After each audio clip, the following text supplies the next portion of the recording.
Termina 2025, un año marcado por guerras, el regreso de Donald Trump al poder, el cese al fuego en Gaza, eventos climáticos extremos y despedidas.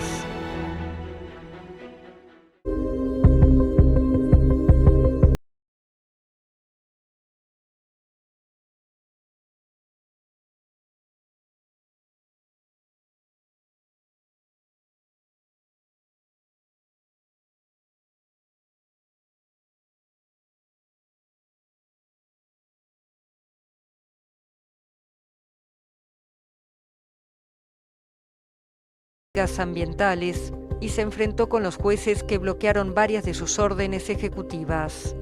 Además, lanzó una violenta ofensiva proteccionista. El 2 de abril, presentado por Trump como el Día de la Liberación, el mandatario anunció una reciprocidad arancelaria para todos los países del mundo.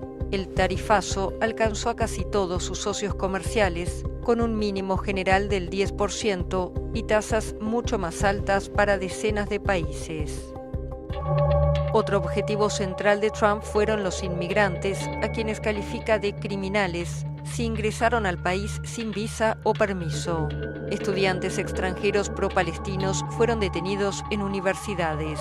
E imágenes como esta de aviones llevando deportados a América Latina se volvieron frecuentes.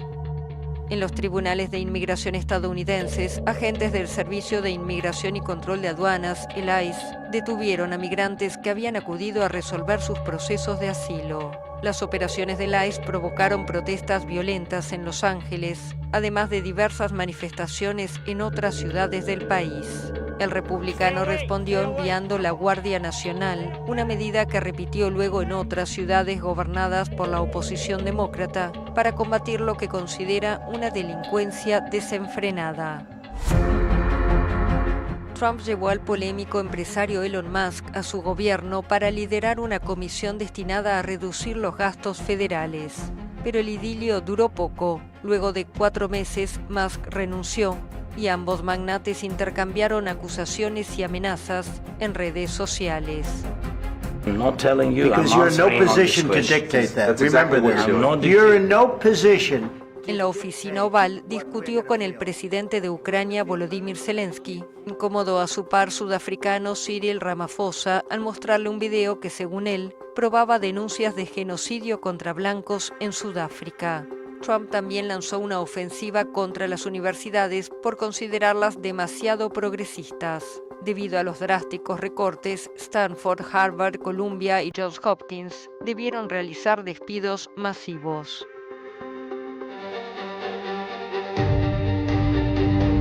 En materia diplomática, Trump prometió acabar con las guerras en el mundo con resultados dispares. Las presiones de Estados Unidos dieron lugar a un alto el fuego entre Israel y Hamás, 2 años después del inicio de la guerra en Gaza. El acuerdo permitió la entrada de más ayuda humanitaria al territorio y el regreso a Israel de los últimos rehenes vivos y la mayoría de los restos mortales de los fallecidos, a cambio de la liberación de unos 2.000 presos palestinos. Poco antes,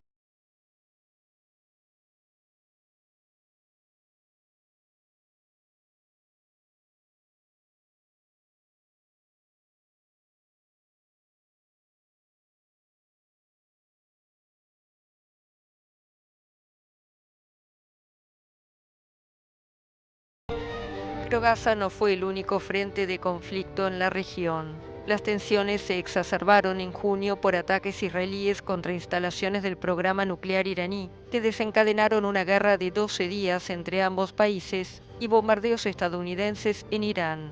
El gobierno iraní respondió con misiles lanzados contra bases estadounidenses en Irak, que no dejaron víctimas.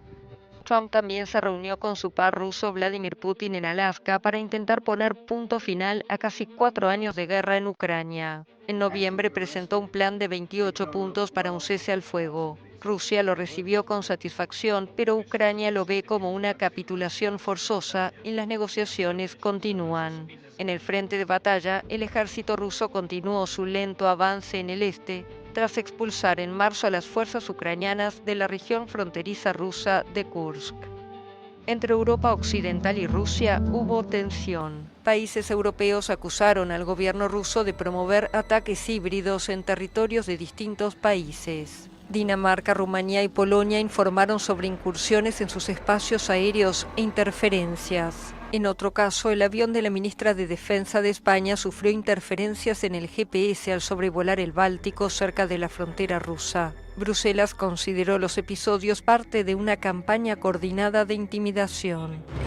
Pero no fueron los únicos conflictos. En Siria, enfrentamientos entre fuerzas drusas y el ejército dejaron más de 1.000 muertos en pocas semanas. Israel bombardeó el sur de Siria, diciendo que actuaba para impedir que el régimen sirio perjudicara a la comunidad drusa, una minoría esotérica descendiente del Islam, y para garantizar la desmilitarización del área adyacente a su frontera.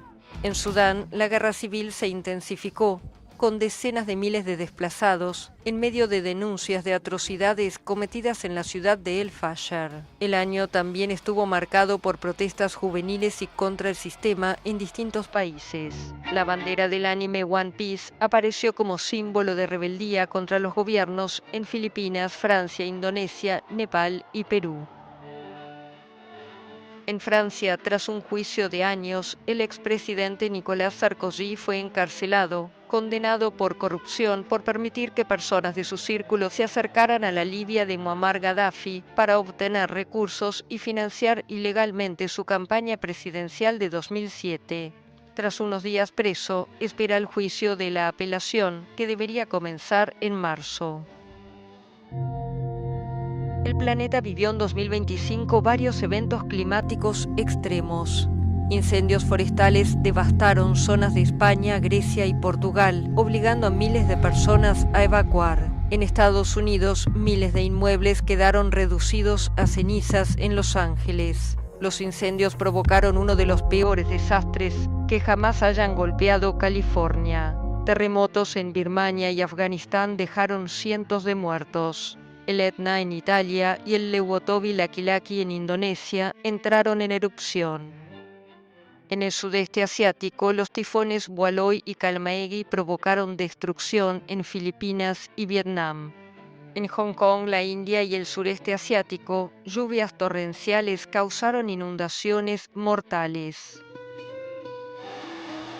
También hubo accidentes. En Washington, un avión de American Airlines chocó en el aire con un helicóptero Black Hawk, una tragedia que dejó 67 muertos.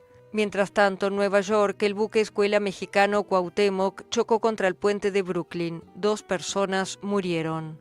En Portugal, el descarrilamiento de un funicular que recorre uno de los barrios más turísticos de Lisboa dejó 16 muertos y varios heridos. Y en India, un avión se estrelló poco después de despegar de Ahmedabad, dejando 242 muertos. Increíblemente, un pasajero sobrevivió a la tragedia casi sin lesiones. El gobierno de Estados Unidos enfrentó su paralización presupuestaria más larga de la historia. Fueron 43 días de shutdown, que llevaron a la suspensión temporal de cientos de miles de funcionarios públicos, a la cancelación de miles de vuelos y generaron angustia entre familias que dependían de la ayuda estatal para sobrevivir. En septiembre, Charlie Kirk, líder conservador y aliado de Trump, fue asesinado a tiros en una universidad de Utah. El caso provocó conmoción nacional. En la justicia, el rapero P. Diddy fue condenado a 4 años y 2 meses de prisión por acusaciones de tráfico de personas con fines de prostitución. La sentencia cerró uno de los casos más mediáticos de la década. Para los 400 millones de católicos en el mundo, fue un año especial. La noticia de la muerte del Papa Francisco a los 88 años conmovió al mundo, un día después de su inesperada aparición en el Vaticano el domingo de Pascua, tras más de un mes internado por una neumonía doble. Miles de fieles se despidieron del religioso en la Basílica de San Pedro, en un funeral masivo que convocó a jefes de Estado de todo el mundo. La conmoción de los fieles dio paso a la expectativa por el cónclave. Luego de apenas 2 días de votación, llegó el esperado anuncio sobre el nuevo pontífice. Habemus Papam. El cardenal Robert Prevost, un estadounidense peruano de 69 años, que adoptó el nombre León XIV.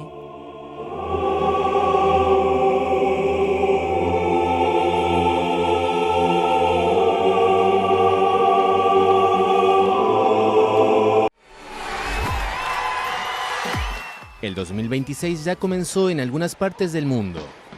Y como siempre, Oceanía fue el primer continente en encender la fiesta global. En Nueva Zelanda, una multitud se reunió en el centro de Auckland para presenciar el lanzamiento de más de 500 kilos de fuegos artificiales desde la Sky Tower, que iluminaron el cielo de la ciudad durante varios minutos. El espectáculo, que contó con 6 meses de planificación, también ofreció un show de láseres. 3, 2, En la ciudad australiana de Sydney, autoproclamada capital mundial del Año Nuevo, el 2026 también se recibió en grande. La ópera y el icónico puente de la bahía se transformaron en plataformas de lanzamiento para un espectáculo pirotécnico que incluyó 9 toneladas de fuegos artificiales y bañó de color el puerto. Cientos de miles de personas se congregaron en los alrededores para ver el show en vivo, mientras millones más lo siguieron por televisión y redes sociales. El espectáculo se desarrolló entre fuertes medidas de seguridad, 2 semanas después del atentado durante una fiesta judía en una famosa playa de Sydney que dejó 15 muertos. Los espectáculos abrieron oficialmente el calendario de celebraciones que a lo largo del día continuará avanzando por el resto del planeta. Las festividades de fin de año siempre traen sorpresas. En Rusia, imágenes difundidas por una plataforma de streaming mostraron una escena de un episodio especial de Nochevieja del dibujo animado de culto ruso Prostokvashino.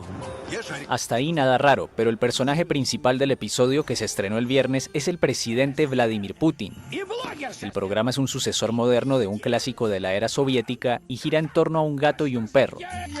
Ambos discuten si el discurso anual de Año Nuevo del presidente, transmitido por televisión, es en vivo o pregrabado. El portavoz presidencial Dmitry Peskov explicó la aparición de Putin diciendo que él es parte integral de la vida de los niños y del país en su conjunto. Gracias por vernos. Si te ha gustado este clip, síguenos en vivo para ver nuestro programa completo de lunes a viernes en nuestros canales de YouTube y Facebook. Suscríbete, comparte con tus amigos y déjanos tus comentarios. Te esperamos en vivo.